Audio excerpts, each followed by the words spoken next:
السلام علیکم ورحمۃ اللہ وبرکاتہ۔ معزز سامعین، مفتی سردار علی صاحب کا ایکسیڈنٹ سچ میں حادثہ تھا یا کوئی سازش تھی؟ اگر سچ میں حادثہ تھا تو مقابل گاڑی کہاں ہے؟ مقابل لوگ زخمی ہیں یا شہید ہوئے؟ اگر زخمی اور شہید دونوں نہیں تو پھر کہاں گئے؟ اس پر کچھ سوالات پیدا ہوتے ہیں۔ پہلے نمبر پر مفتی صاحب کی مقابل گاڑی کہاں ہے؟ وہ کہاں سے آئی اور کہاں گئی؟ کس قسم کی گاڑی تھی؟ کیا پروف گاڑی تو نہیں تھی؟ کیا وہ بھی زخمی ہیں؟ کیا وہ بھی مر گئے ہیں؟ کس کی غلطی تھی؟ کیا یہ واقعی ایکسیڈنٹ تھا؟ کیا یہ ایک حادثہ تھا؟ کیا یہ غلطی سے ہو گیا؟ کوئی منصوبہ تو نہیں تھی، کوئی پلان تو نہیں تھا۔ اگر یہ سب کچھ نہیں ہے تو پھر مقابل گاڑی کہاں ہے؟ مقابل کون تھے؟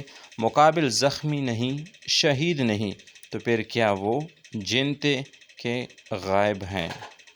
اسی طرح بالکل کچھ روز قبل اسلام آباد میں سابق حکومت کی ترجمان شہباز گل کی گاڑی کو حادثہ پیش آیا، جس میں وہ معجزاتی طور پر بچ گئے، مگر پولیس نے ٹکرانے والی گاڑی کے ڈرائیور کو گاڑی میں سمیت اپنی تحویل میں لے کر تفتیش شروع کر دی کہ آیا وہ ایک حادثہ تھا یا پھر کوئی سازش۔ رات کو ہاٹ میں ایک عالم دین مفتی سردار علی صاحب کی گاڑی کو بھی حادثہ پیش آیا، جس میں مفتی صاحب نے ڈرائیور سمیت جام شہادت نوش کی۔